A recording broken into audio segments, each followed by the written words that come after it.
We're going to talk this morning just for a little while about rainwater harvesting. It's an interesting topic today because I don't know about on your television, but the weather forecasters on mine have told us that we're going to get rain, and that was Thursday, and now it's Friday, and I don't know if you've seen a drop or not, but I haven't, you know. I've always wished I had a job where I didn't have to be any more accurate at that, and everybody just said, oh, well, you know, you can't control the weather. Well, okay, whatever. I do understand that things do change, but in this part of the country, we're always needing rain. I don't know when the time's ever been here, except during just a sudden occurrence where we had a flood basically in Abilene, but that was a one-time deal in my lifetime that I can remember. And so we're always interested in how can we conserve a resource often called liquid gold, and you can understand why that's the case.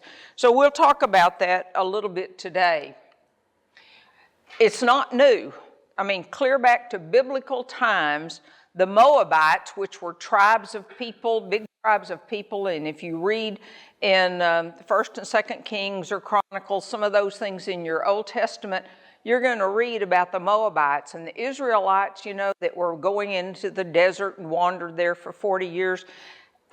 They recognized, the Moabites did, that they needed to conserve the water and they needed it available for the people there. So it must not have they must have had the same weather forecaster that I do. I don't know. But nonetheless, the king said, make everybody, every home, every tent or wherever they lived, have a cistern. And that's a term that's often used interchangeably with rain barrels. So even back then. Another time, and am I your way? You're fine. Okay, I'm sorry, I walk around here. Several hundred years old, a fellow found that there were cisterns in places in Fredericksburg, much closer to home to us and all than to the desert where the Moabites were. So you can see it's been an ongoing issue for a real long time. In fact, I wanted to show you this. I always show this at any presentation. These are great-grandparents of mine. And I was going through some old pictures, and of course, it really got my attention because I saw this right here. Look here. Now, I don't know how old exactly the picture is, but I'm not young, and these were great-grandparents, as far as I know.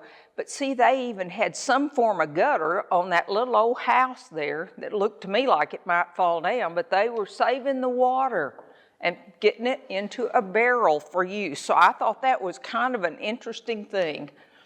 This is a picture of one of my greenhouses that I've got gutter on, and I'm collecting in a 100-gallon tank. And let me tell you, just that little rain that we got the other day and all has really helped because I had a little bit. I try not to get down to the very bottom, you know.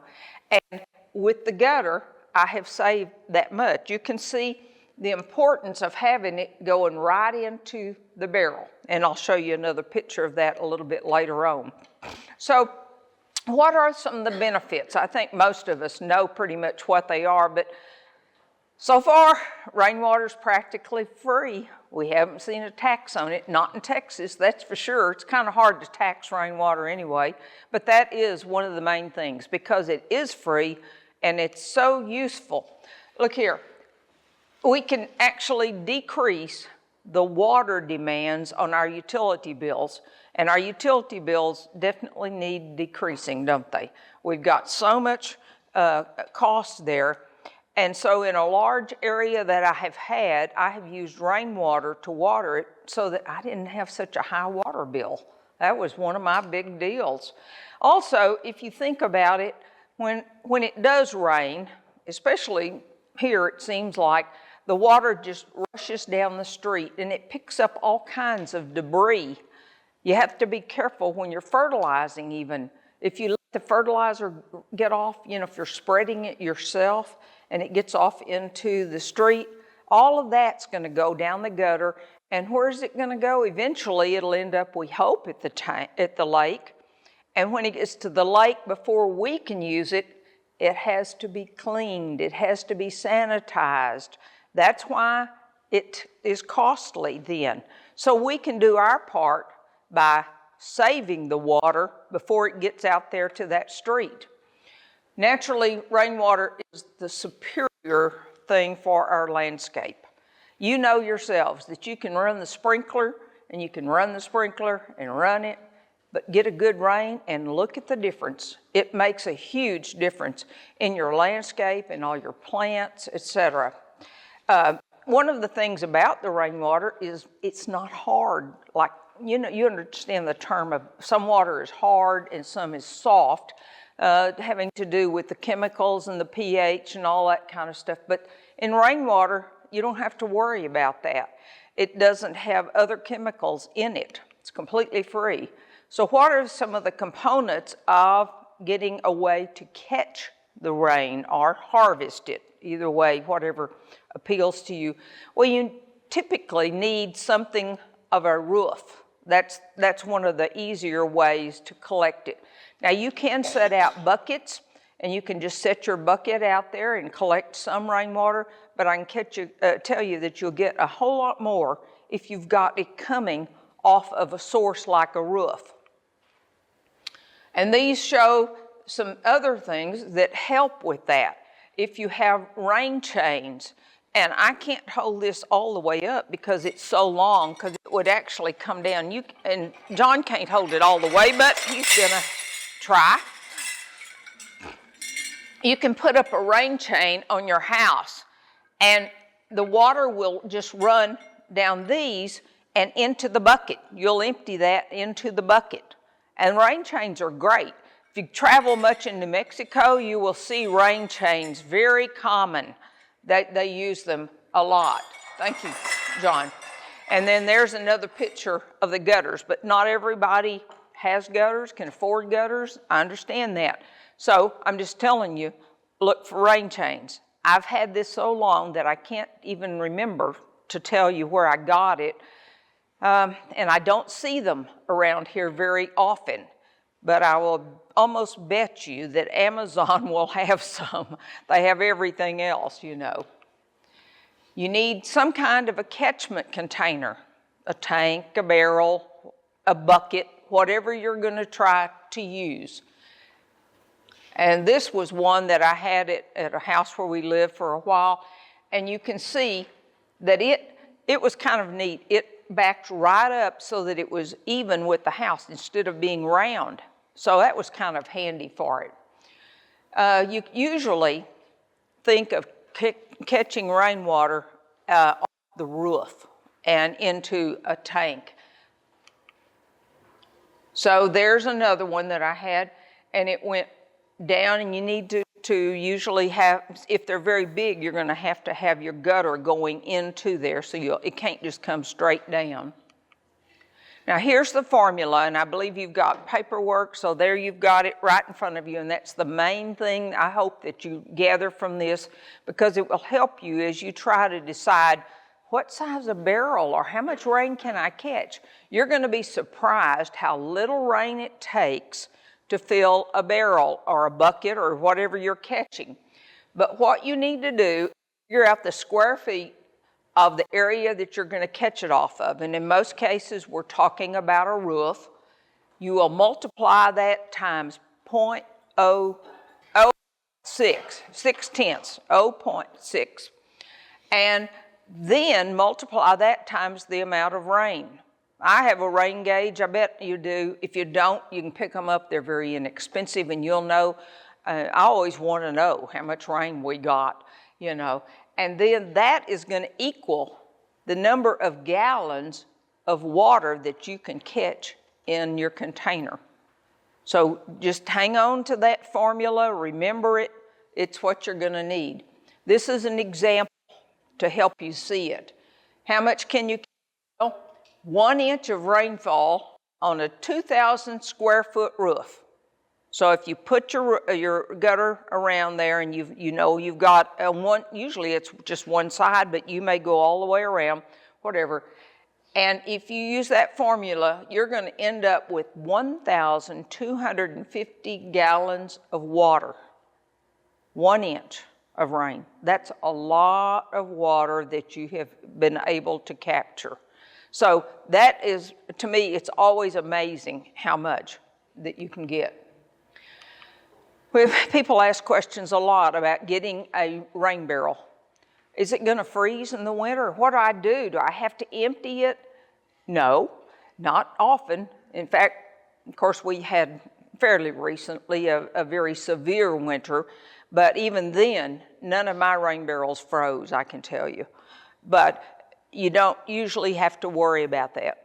I certainly never empty mine on purpose, unless there's some reason, that I think something's gotten into it that I didn't want. You could, but you do not have to empty them, and you don't have to worry about whether they'll freeze.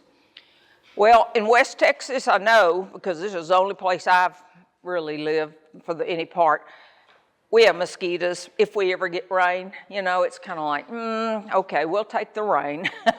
But we don't want the mosquitoes getting in our water and causing more. They breed there. So this is an item that I would suggest you consider using. They could just call that mosquito dunks. We call them dunkets. They're very inexpensive. You can just, when you open this, take one of them, drop it into your barrel. I have a larger barrel, a 1,500-gallon tank, and I may put a couple in there. Somebody asked the other night a question I can't answer, said, how long will they last? I think you just kind of have to gauge that by the effectiveness, because I can't see in the barrel, but obviously they will dissolve. They will not harm the water that's coming out for your yard, for your landscape, your plants, or whatever. You're not going to drink the water anyway. In fact is, I advise you to look under the signs.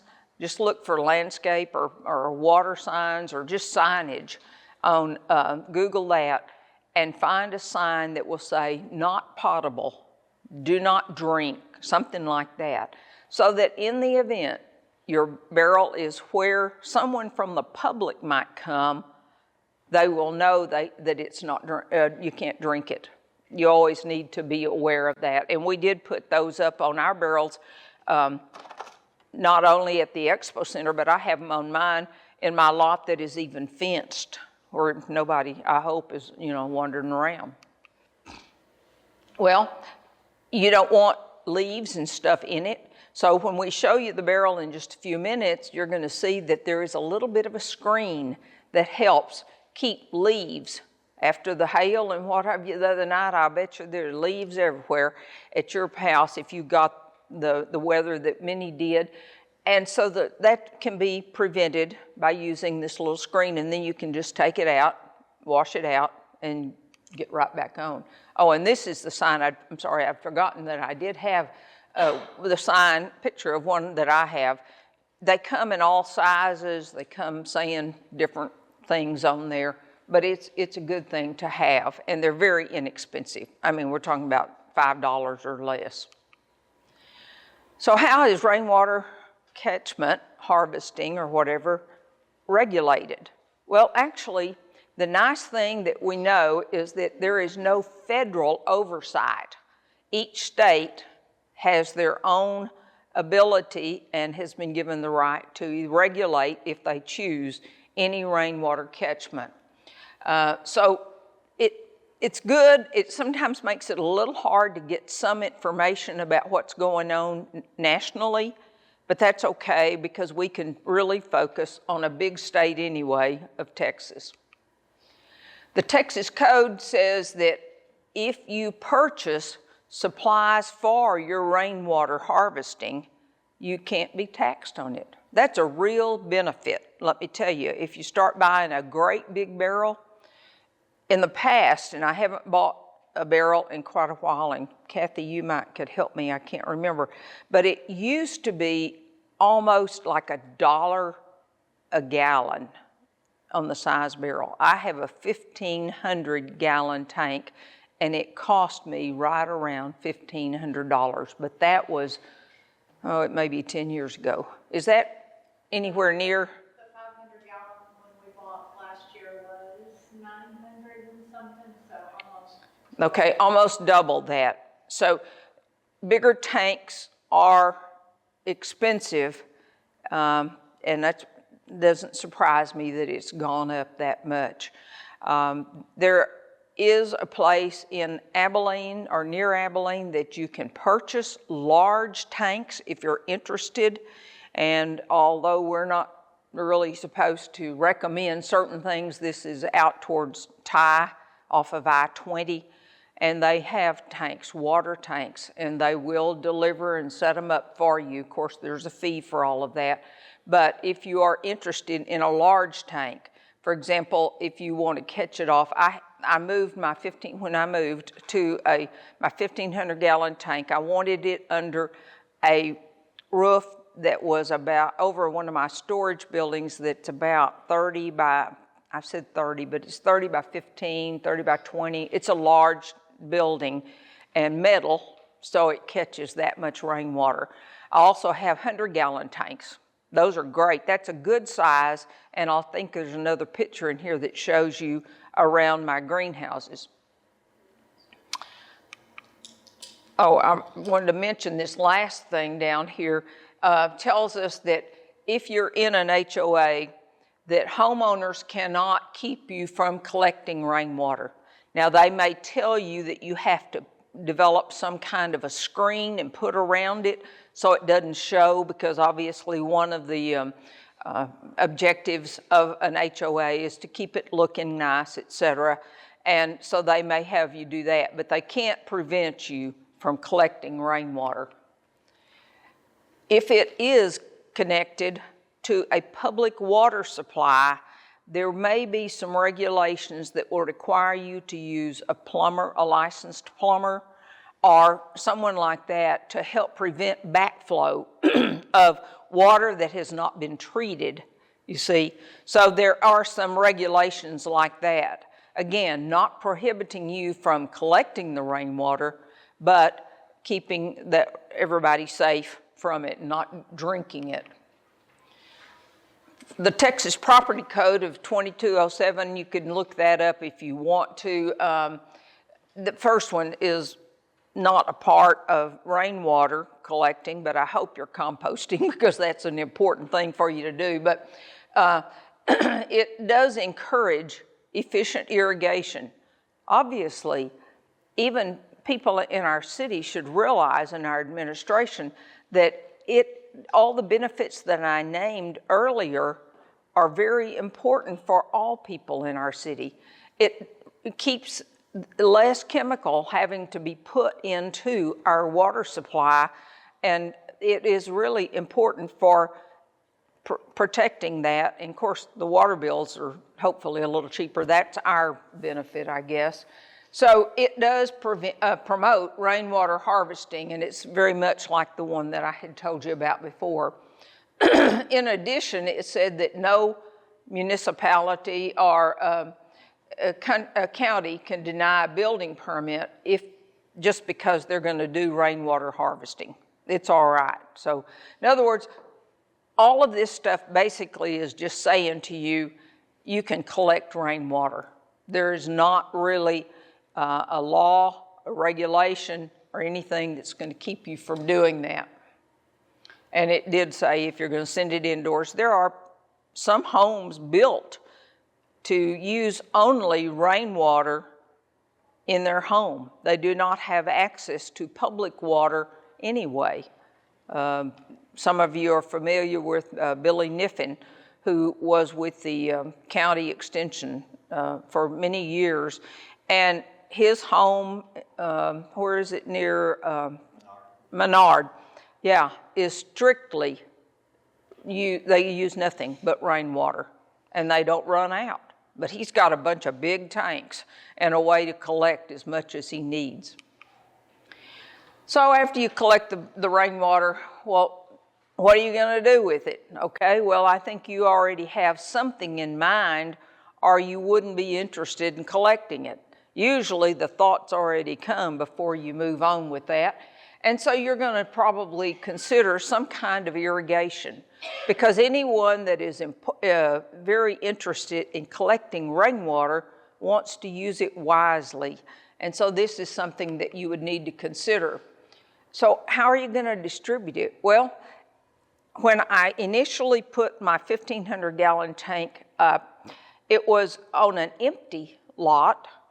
I didn't have anything else on there. That's before I had it running off of a duplex. I had gutter put up there, and it was running off the duplex, so it filled pretty good. But sometimes I wanted to water trees and things that I had planted all the way across a city lot. Gravity flow is very important, but you cannot, I haven't figured out a way to get a 1,500-gallon tank up high enough to do it. So I bought a water pump like this. This is one that runs from the outside. It's connected out there. Now you can get pumps that are submersible, and you can purchase these at many of the hardware stores or something like that, and that'll work for you. Of course, if it's a smaller tank, you can elevate them before you fill them with water. And why do you do that? Because water is heavy. How much does it weigh? 8 pounds per gallon. Yeah. So we're talking about in my 100-gallon tank, which doesn't look all that big. It's about like so, you know. We're talking about something really heavy. So I made sure that I had it elevated so I could run it, but I don't my 15, so I have available a pump to use. Let's say that you live out in the country, or you could live in town and do this. You can do it wherever. But in this top picture here, they just put water over a piece of tin metal there and put the tank under it, and see, it runs directly into that tank. Down here they've got a container, and they can water the purpose was to water just wildlife. And that's really kind of neat. You know, they can come down to the tank if you have a tank and it hadn't dried up. But this is just one idea also. Here's a tank right here, and you'll notice it has been built up on probably cinder blocks, looks like. And here's the gutter coming down into it. Grain barrels can also be made of metal, and they have to have a gutter and a source to go into it. It might be lifted up a little bit depending on the height of the tank, and if you're going to put it how close to the roof or whatever. I would suggest moving it out a little bit so that you can get more height. This is another picture of that tank that I showed you earlier that was at the house we lived in at that time. It fit snug up against the house. That just was really convenient, I thought. And I had gutters coming right down into there. You'll see that on top it had the round opening, but it had screen over it. And I could just lift that off, and usually unscrew it, lift it off, wash it out. Because we had trees, you can see all the trees in that neighborhood, and you know, you collect a lot of leaves when that happens.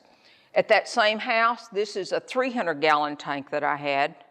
I've had a lot of water tanks, guys. I really have. But I really believe in this, and so, you know, I really think it's important.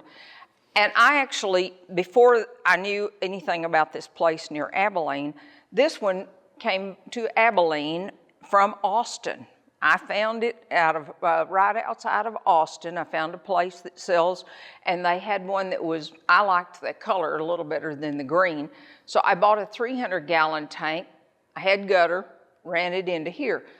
I attempted to put a little bit of elevation there by using cinder blocks and what have you.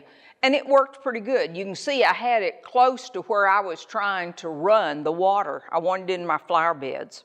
That was really my purpose on this. So that's why I used that one. Here's the one again. I think you just saw the top part of it earlier. That's on the side of one of my greenhouses. Comes down the side over there in the gutter into here. And down here at the bottom is the faucet that I use, and I just put my bucket under there and then take my rainwater into the greenhouse. So there may be even a more efficient way. Maybe you could run it directly in the house, greenhouse, I don't know, but it works very nicely for me. There was, before we moved that tank. I'm sorry, we just keep moving around, don't we? But that's a better picture of the 1,500-gallon tank coming off of a house that I had put gutter on, and it went right into there, you can see. And then all this out here was just the landscape. I was doing trees. I think I had 13 trees out there and what have you. And it was really nice to be able to have that much water. And I had plants and what have you. We're going to show you how to build a rain barrel as best we can this morning. But I will tell you that it's advisable not to get a white barrel. You know what grows in a white barrel with the sunlight coming in on the water? Moss, algae. You don't want that in that water, even for your plants. You don't want it, it's going to stop it up, etc. Yes, sir? How long can you keep water in the black barrel before it goes stagnant? I've never emptied mine, and I've got water in that big 1,500-gallon tank, probably some toward the bottom that's been there for years. But it's fine for watering the landscape. I've never had a problem with that because, again, I'm certainly not going to drink any of it. Yes, ma'am. I'm sorry? Black would be a better tank to get. Black or colored, yes. Or you can get a white one, and we'll show you. If you're artistic at all, you can paint them. Now you can make them all look really cool, or you can just flat get paint. And I asked the people at a paint store about the kind of paint so that I'd know, and they told me that an oil-based paint on the plastic will stay, or spray paint. And this person said spray paint is actually more efficient and works better for that. Now, if you're drawing something on it, I think you're going to need just an oil base. But you can make it decorated. You can decorate it. There you go. There you go. Did you have a question? Yeah, for the no sales tax rate, if you're using your gutters for rainwater collection, do gutters fall under that? I'm sorry, I don't hear. Sorry. For the not having sales tax on rain, do gutters count if you're getting the gutters for that? That's a good question. And one I can't answer. I do not think so. Okay. I don't think they're considered a part of the rainwater harvesting, although they are very important. If so, I missed quite a bit when I put new gutters up, but I didn't hear that. Do you recommend a first cleanse tank, first cleanse pipe on the side of your tanks? A first cleanse. First cleanse, yeah, so you don't get a lot of. Yeah, you can put an opening so that the first water that comes in just goes out immediately, and then it will be cleaner. Yes, you can do that. This one we will not. We're going to show you on a 55-gallon tank. And let's see, Okay, here's some things that you will need. Obviously, the tank, and you can get a barrel, and I had a lady stop yesterday when I was watering at one of our properties and want to know about, because we have quite a few blue barrels around, and she said, where did you get those? Can I buy them? And I said, you can't buy these, but you can find them. And you just have to look for sources, and I'm telling you, they'll range anywhere from $5 to $50. So don't spend $50. Look around, find a place that you can get some. And you want food quality, something that has not had chemicals in it, because you're probably not going to be able to get it cleaned out enough that you would want to use it. Yeah, I know you're not going to drink it, but you don't want to use that on your plants. So you need your barrel. You're going to need a planter pot, like John's showing you here. That's just any one that you've got there, and you actually need 2 of those. You need a mesh screen, some kind of screen material, and that'll fit down in one, because this is going to keep debris from going down in it. You're going to need some PVC pipe, and we'll show you. Looks like there it is. Yeah. See, that's curved like that, and you can get that at any of the big box stores. You need, I'm learning terms. A bulkhead. You know what a bulkhead is? I didn't until, but I've learned. It's this black deal. Here, I was using my pointer to show you. It's the black piece that goes in there. And it needs, on these, it would need a 3/4 inch interior thread. So that's what it would have. And then you just need a little bit of pea-sized gravel. That helps with the filtering, so you're going to use it. So there's the things that you need. Now, to build it, you're going to need a couple of tools. You need a whole saw bit, you know, one that actually has the bit that's round. If y'all understand me, then I wished you worked at the hardware store, because I go in saying, I need a thing of, you know, like this, and they usually can figure it out. But sometimes it looks like, I don't know, what is that game you play where you have to guess? Well, that's kind of what I play. Yes, sir. A hole for the knob on your door. Okay. That may be, yeah, something like that. You can use a jigsaw also. You know, if you do, you're going to need to draw your circle around that you want it and be able to stay with that, you know, as you're drilling. So you'll have to have those things, and those are just some pictures of them up there. First thing you're going to do is drill a hole in the top of the barrel. You'll see that. Now, these two white deals came with the barrel. I don't know what. It was a food quality barrel, and so apparently there was some reason for those. But we drilled it right there in the top. So that you've got to be able to drill. And that you may want, if you don't want to bit that, I mean, that large, use a jigsaw, because sometimes they're a little bit expensive to purchase, okay? And then you'll see the note there that was put up by this fellow that built several for us. He says, start your hole by slowly going in reverse to make a starter indention. I think that's a safety tip, so it doesn't jerk and go here, there, and yon. Break your wrist. Yeah, could do that, okay? And then you're going to, like I said, trace the hole so you'll know how large. That's using your planter. And then you'll cut the hole there so you can kind of get an idea of what he's doing. He's marking it right up here. And then there he is, he's cutting it. And he had the drill bit right there. So he's cutting that. And the suggestion is, once you've done that, take a little sandpaper, because it is a little bit rough.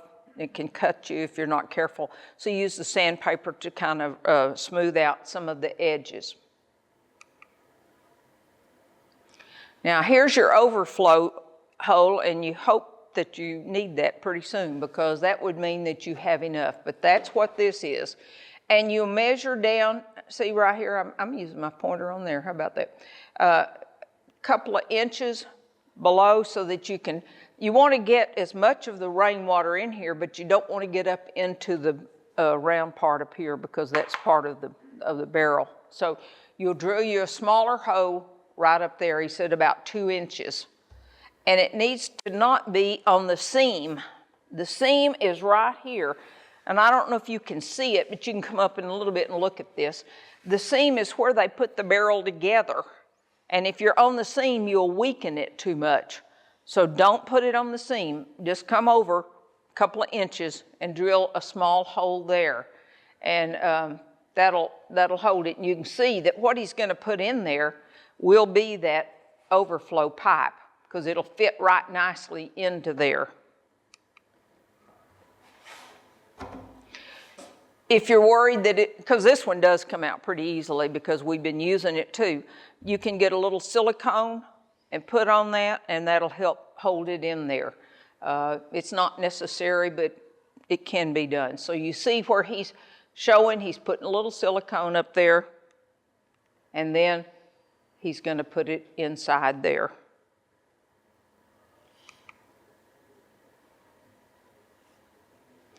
Okay, here's that thing. I didn't know what it was, but I've learned. That's one of the, thingamabobs that has threads on it and fits and all that kind of stuff that I tell them. Okay, the bulkhead goes inside the rain barrel. and it has to connect to the water faucet.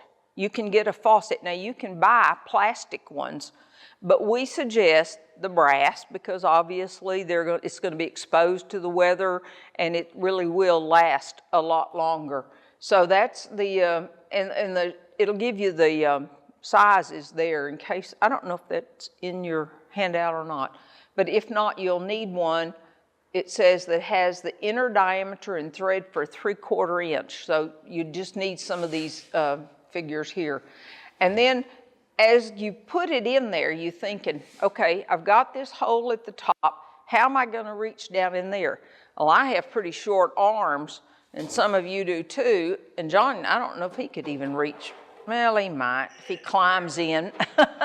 But it's going to be hard. So what we had was really very nice. It's a piece of kind of pliable wire, and they put a cork on the end and then put the little screw thing there so that he could go right into there and connect then, pushing the bulkhead in there and then screw it in. That worked pretty good. It's a little bit tricky. Whoops. There, I got carried away with my hands talking, you know. But if you get a larger barrel, then you may have a little trouble getting that in.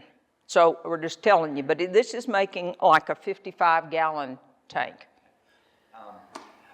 I've got 2,500-gallon tanks at home. That same trick will effectively work up. You know, I used a 10-foot piece of PVC pipe and just slipped the back nut for the bulkhead fitting straight onto it. It actually works pretty easily. So it works even for the big ones. It's good to know in case you get a big one and you're actually building it yourself. If you buy a tank, it's going to have all this done. You know, I will tell you. So, you know, there are some advantages, but sometimes it's the cost that runs it. So there you go. Now you need a drain hole off of the bottom. And again, you want to be careful with that because you're going to put that into there and you're going to hook on this, but stay away from the seam. You'll have to pick a place that's opposite of where you were doing the overflow. You don't want it at the same place. So, but you do want to avoid working around on that seam. And he was actually here, I've got ahead of it, but installing the bulkhead because he was showing and I don't think you can see the wire up there, but he had the wire, and it wasn't near as long as what John had to have then for a 2,500-gallon tank, but it can be done. And then you connect the faucet, of course, and we've talked about that. Now we're going to fix the top of it. You put the planters, you've got two, put one, the screen inside one. He makes a pretty good Vanna, doesn't he? Yeah, he does pretty good. And then the second one is the one you're going to have the pea gravel in, and then put it right inside there. And it doesn't take much. So if you go to a store to buy and they tell you, here's a, big, huge bag, you don't need that much. Just go out in the alley or somewhere and get you some. It'll work, At any rate, there it is. You've got it set up now. And your best bet then is to build it up on some kind of something that will elevate it. Remembering the weight of the water, because you can't just put it on a cardboard box. That's just not going to hold it. You're going to need cinder blocks or something like that. Thank you, John. And so that's your best surface. There will be a video showing all this so that you can see all of this on the website that we have. I understand that we've got the videos for all of these presentations. So if you want to go into it again and you didn't get everything written down, go to one of those sites and see the videos, and that will help connect. Get you all fixed up. Any other questions from anyone today that we can try to answer? We've got some other water specialists. You got anything you want to say? I was just going to say, do you want to tell them about connecting if we wanted to Oh, connect? very good. Yes. I'm always glad to have somebody to help. in the event you decide that you can't really afford a huge barrel like you want, or you just want to collect more in this one, instead of putting the bent part, you can put just a regular piece of PVC pipe that fits in, go over to your next barrel. You can put one as close or as far, well, not too far, but over here, and connect the two. And that works real nicely. That would give you, 110 gallons? And that's a whole lot better than just one 55-gallon tank. So it's a good point. I thank you for doing that. Just John. Just want to warn that when you're on your overflow, make sure that the overflow is not coming down and washing out underneath of your barrel and causing it to tip over. That's a good point. Sure the Yeah. overflow goes away. I put a brick kind of thing there, a stepping stone or something under mine too, so that the overflow, like you said, doesn't dig out the ground, because it will. And on my great big tank, I have several there so that it goes off, and that works good. If you screen your overflow too, you don't have to worry about yellow jackets. About what? Put a screen over your overflow, you don't have to worry about yellow jackets. Oh, yellow jackets. And also, if you seal the top, you don't have to worry about yellow jackets and mosquitoes. Oh, okay. Well, now, of course, you can put the dunkets in there, into the water, but I didn't think about yellow jackets. Because yellow jackets will go in there to get the water and come back out. Oh, okay. I guess they're thirsty. They like that too. Okay. Well, it's a good point. Good point. Anything else? Any other comments? If you're using a screen, because we purchased like the already made ones. If you don't have any direct openings and there's a screen, do you really need to use the dunkets? I mean, mosquitoes won't go through the screen, will they? Yeah. Yeah. Yeah. You need the dunkets or something to protect, because the mosquitoes, they can get anywhere, can't they? And if you like you as much as they like me, they will find us. Anything else from anyone? Thank y'all for coming. And you're welcome to go up and look at all the parts, look at the rain chain, anything that you'd like to before you leave. I appreciate your being here today. And hey, do your rain dance tonight, okay? All right, let's give Joe a hand for that.